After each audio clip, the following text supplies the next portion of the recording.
Okay, we are back. I've got a new light here so that we can see a bit better. It's been a full night um, from when we painted the brown on here. The light just got dark and other stuff came up, so I decided to call it a night. Um, as we can see, we've got brown. You can still see the glossy undercoat. And we're ready for the next step.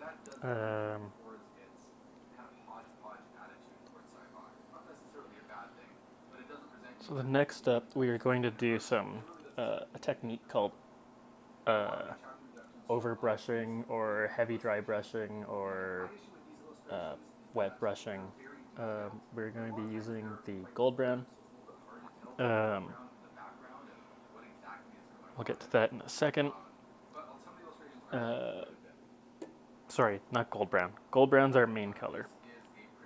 We're going to be using brown sand for the majority of our overbrushing. Gold brown is a highlight color.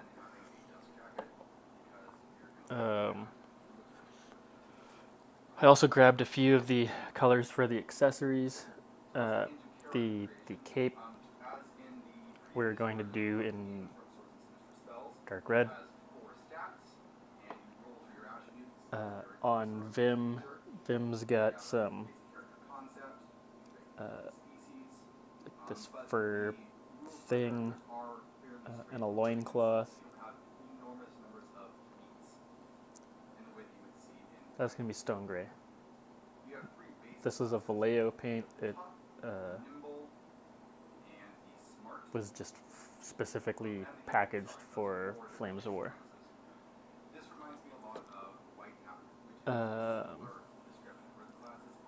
The crown and scepter are going to be a mix of brass and bronze.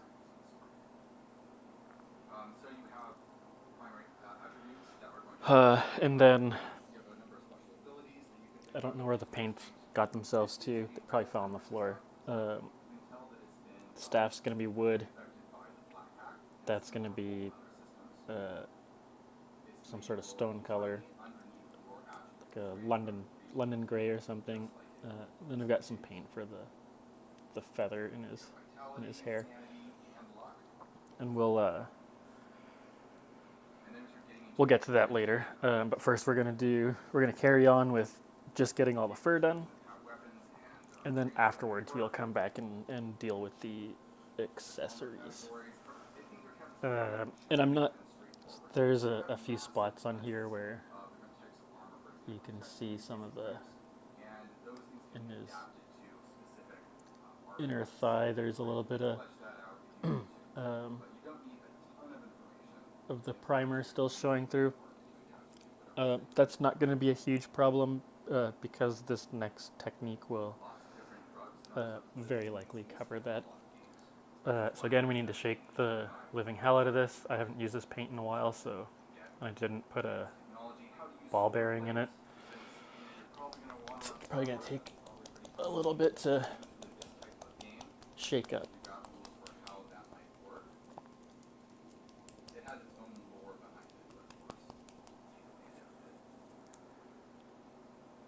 And unlike my last paint, there's actually paint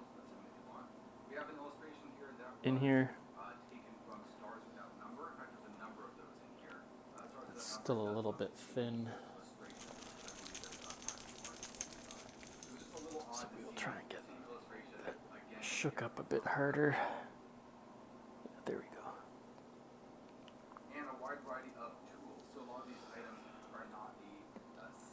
go. Okay. Got our trusty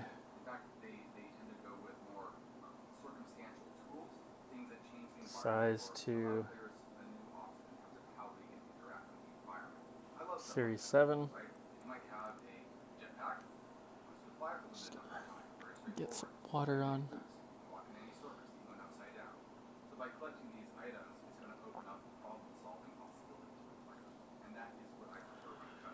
Okay, so overbrushing. Overbrushing is similar to dry brushing technique. Um, what we want to do is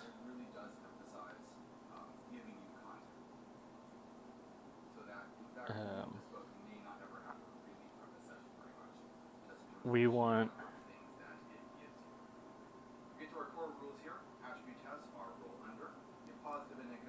a lot. We want so when you're dry brushing, um, the technique is to get some paint in the bristles and then wipe it off until there's absolutely nothing left. And then as you do this, I can do this on camera, the leftover pretty much dry pigment in here will catch on all these ridges and get left behind. And that's a quick way to add highlighting. Sort of heavy dry brushing or wet brushing or over brushing, whatever it's called in your neck of the woods, is very similar, but you're using a much wetter brush and you just want to take out a little bit of paint. You don't want it to be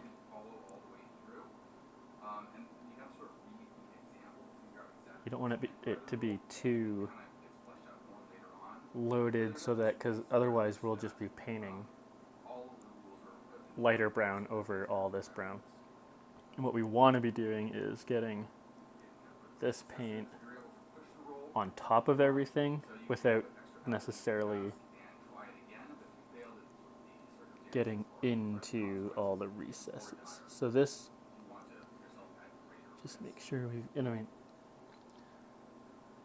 most of the time I use my thumb as a paint palette to make sure. So we're just gonna, still a bit wet. And it's fine if you get a lot of paint in there, because again, this is not the final layer. But as you can see, you're getting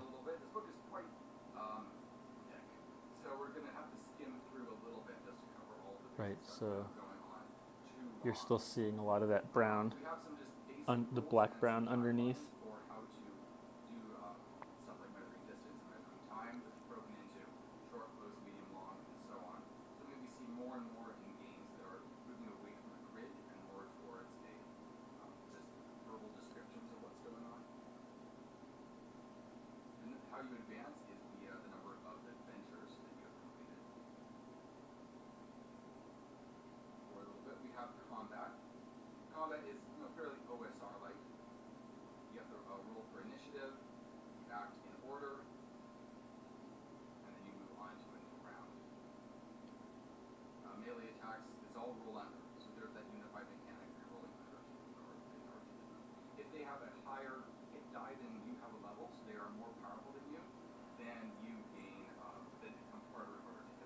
And it's gonna look like a mess up until the last 2 or 3 steps.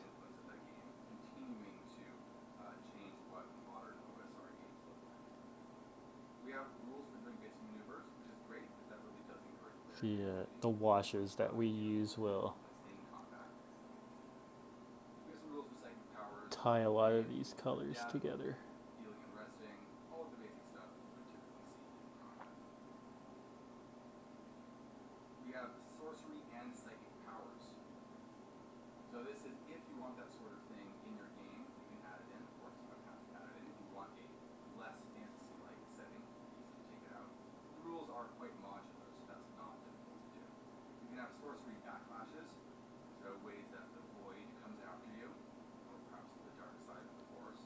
I'm doing this step right now instead of painting, some of the other base coats because all this is an extremely messy process, um, and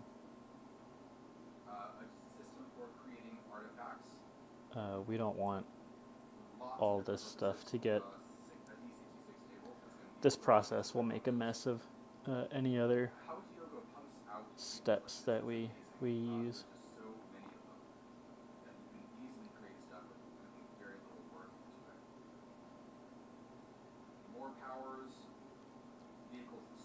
And when the red simians uh, show up in a few weeks,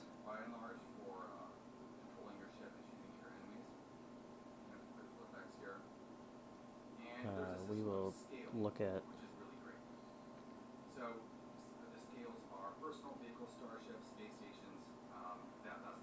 the differences in painting those. It'll largely be the exact same process. Uh, some of these highlight top coats will be the same. The black brown will be different. It'll have a lot more red in it. And then instead of using this brown sand, we will look at something that's got a bit more orange yellow in it. But then the next sort of steps after this will still be gold brown and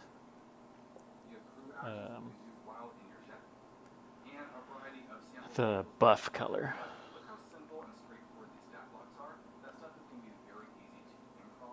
And so as we're doing this, by the time I'm done Vim, Rosko's probably already dry enough right now to move on to the next step.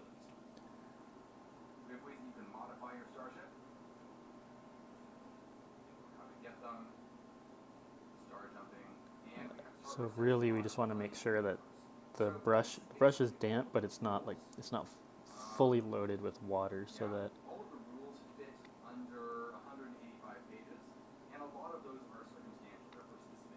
and Vim's got a lot less fur texture in them, so this might look a bit stranger. But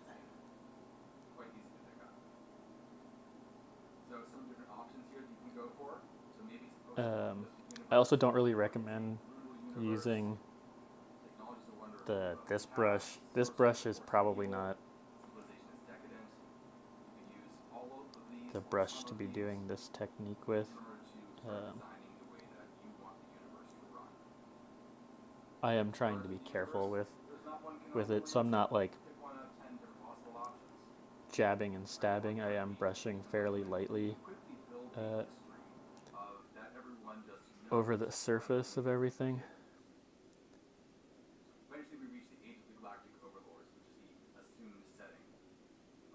But you can see it's like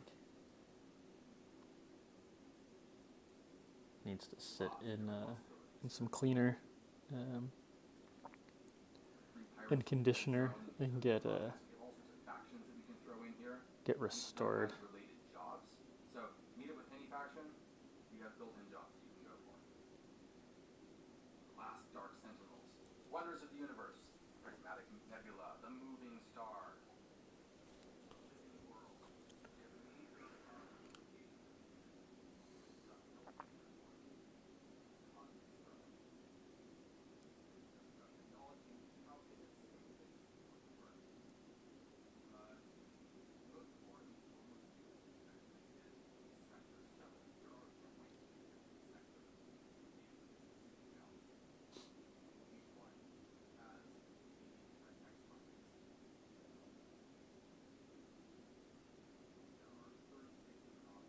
And so when you're doing this technique, you don't want to push really hard because the brush is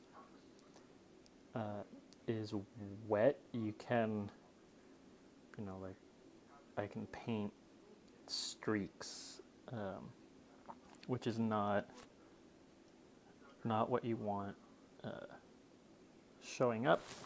You just want this paint to catch the surface without flooding the crevices. So you don't want a ton of water.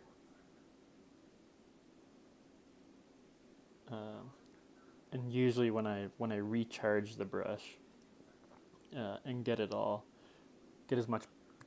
water out that I want and get it to what I think is the right level,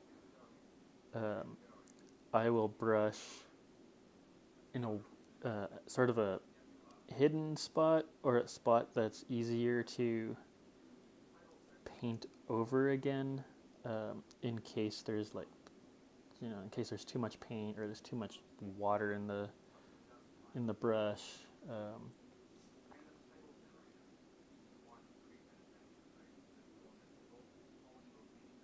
That way it's either easily hideable,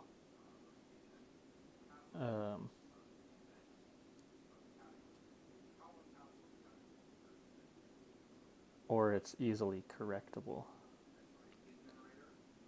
That might be good enough. I'm going to get more paint on his face so that you can actually start seeing his face.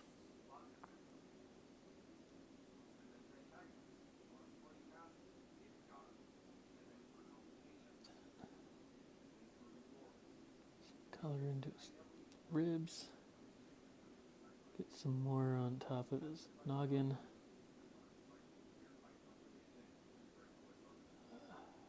Here. There.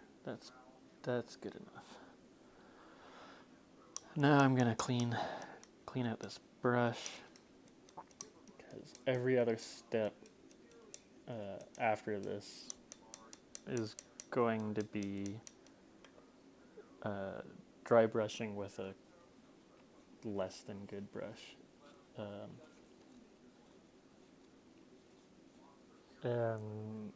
At the end of this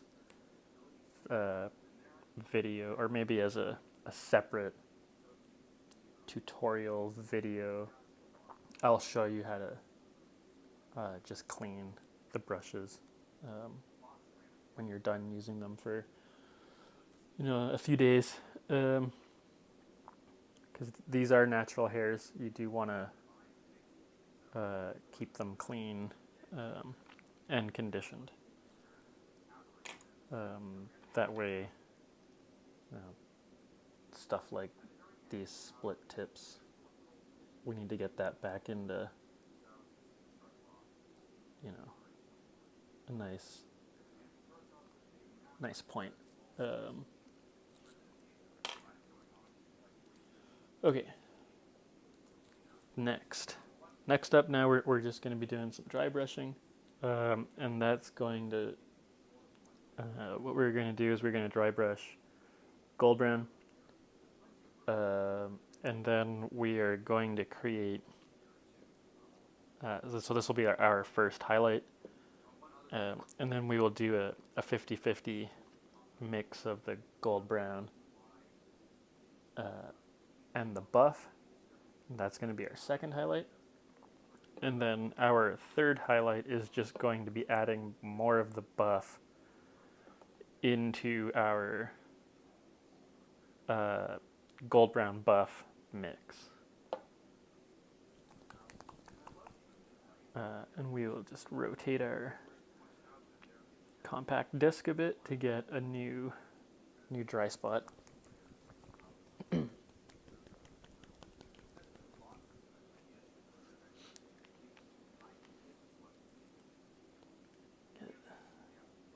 Again, well, way more paint than we need for these two chappies. This paint is now pretty much no longer needed. So for dry brushing, I'm going to do this sort of not directly on this, because then the whole thing will shake like a bastard, and we don't need queasy camera. Okay, so what we're going to do, charge up the brush. That's obviously way too much paint. So we take a paper towel and just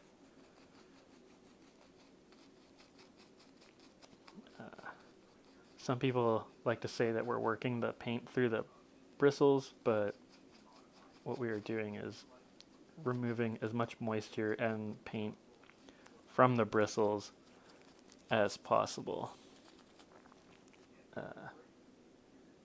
And this process of scrubbing the paint out of the brush and into a rag is what causes the bristles to die. So that's probably good enough. As you like, that's, you know, what we were gonna do. This process also is quite brutal on the brush. So we are now just gonna do this all over.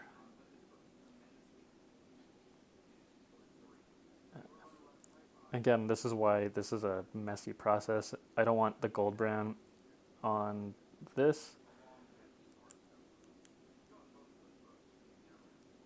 And you just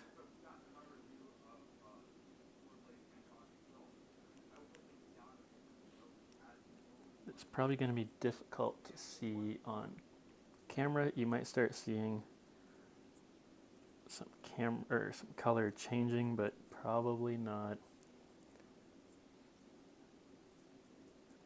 too much. It's going to take a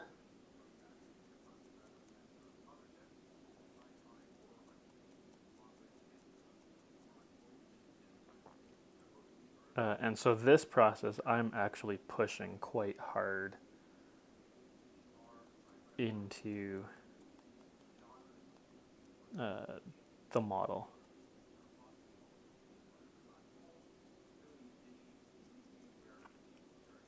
Which is why that really damages the bristles. That's why you don't want to use, you know, a $30 paintbrush for this technique.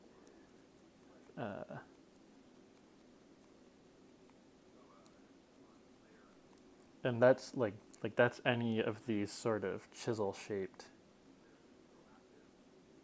brushes. We call them dry brushing in the miniatures world. But people who paint on flat surfaces like canvas or paper would use these brushes for other purposes.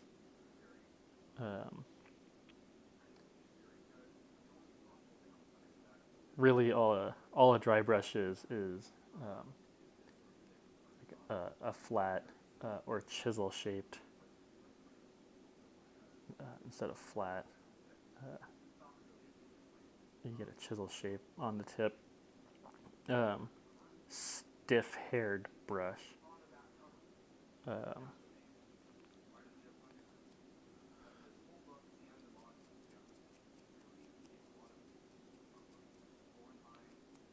And so this first pass is mainly just to tie in the dark brown and our sand brown.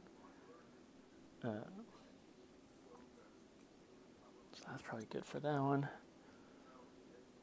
I'm gonna get some more paint.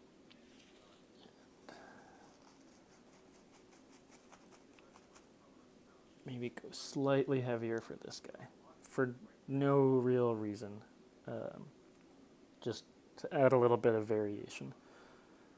And then so because this is black, you can probably see. So I'm dry brushing this black thing just so you can see it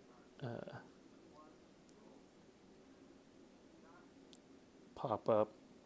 It's a very subtle technique, especially if you don't have a lot of paint on the brush. It does take a while to build up, which is good. If you do it too fast, it sort of gets like a weird powdery look to it, which is not what we want. Unless, I guess, maybe you're doing some sort of mini that requires a lot of dust buildup, then it might be a little bit more useful as an effect to have a dusty looking paint, because then it'll this sort of at that point you're no longer using it as a paint for highlighting technique. You're using it as a weathering technique. And we're not going to do any weathering on these guys.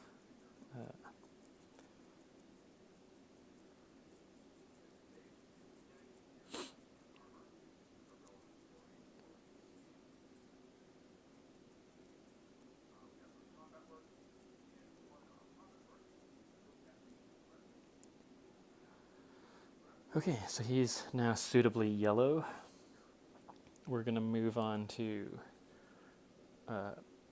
adding our buff into this leftover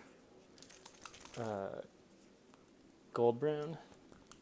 Gold brown, is that what this is called? Gold brown.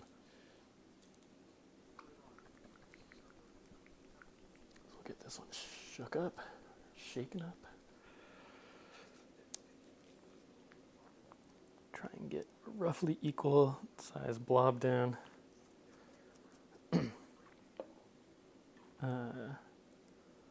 I'm gonna incorrectly use my expensive brush to mix these two. You should have your own mixing brush that's a cheap brush.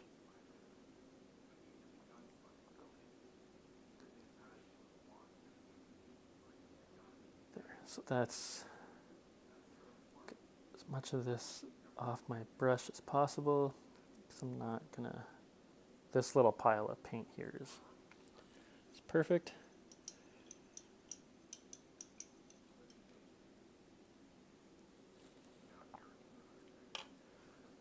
Okay, and then this is just sort of the exact same thing, only this time we're now going to start focusing on highlighting. So this new paint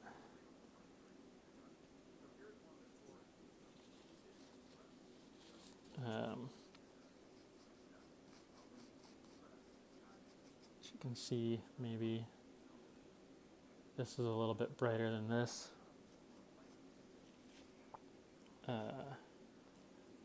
We're now, we want to hit like the tops of the thighs, the tops of the arms, the face, the hands. We're now highlighting, so we want, like this space under, like this downturned piece of the leg would have less light on it, so we don't necessarily want to get that. So we're going to be a bit more controlled with where this is going.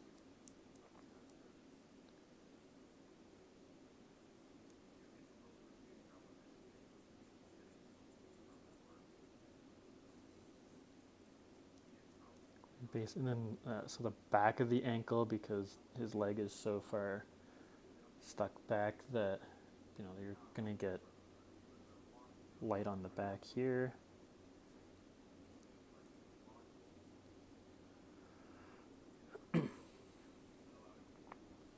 Top of the head. Just jam down and brush. Weird spot inside the crown, so the crown is now more gold brown than his top of his head is, but that's fine.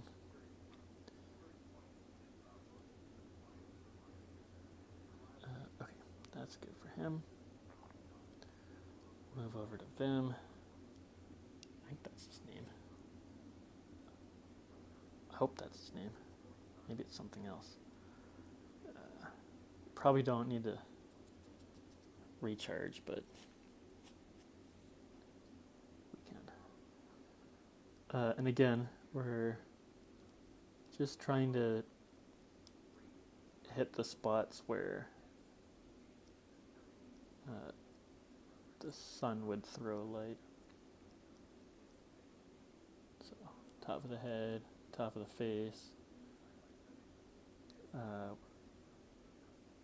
top of these arms.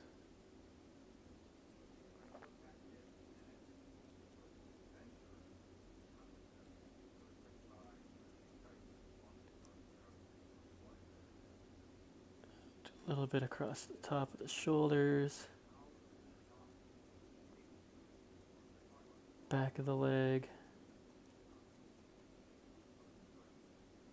Back of the leg. Tops of the thigh and knee, and then the top of this thigh as well.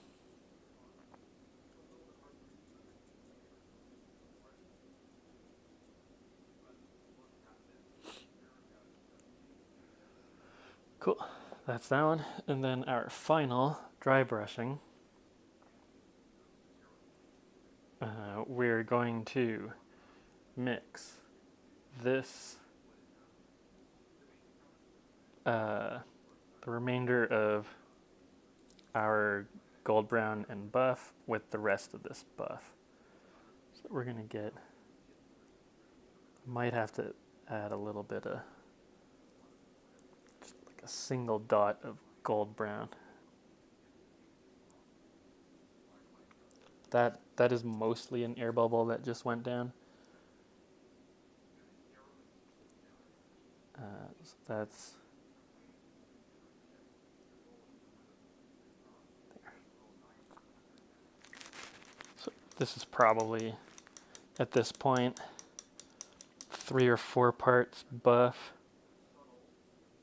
and 1 part gold brown, I want to say. The one thing to note when you're dry brushing, if you wash the brush out, you have to really dry the piss out of it before you try and dry brush with it. Otherwise, it'll go way streaky and not work as a dry brushing technique at all. So I'm also pulling in a little bit of this buff. This is going to be such a small area of dry brushing that it doesn't really matter. We could probably just probably use straight white paint as well. Okay, so again, this is a final highlight. So we're basically looking, face, a little bit through the chest, top of the leg, top of the feet, hand, there, top of the noggin, back of the head, shoulders, traps, I guess. So that's that. Same as this. Top of the elbow, top of the hand, face, top of the head, sort of you sort of got a lumberjack gut, nice strong muscle right there, so top of the ab, top of the knee, toes, top of the thigh, top of the hand, forearm, and then we're going to just do a little quick one back here as well, just to bring some of this color over here. That's that. As you can see, it kind of looks like a weird, hot mess at the moment.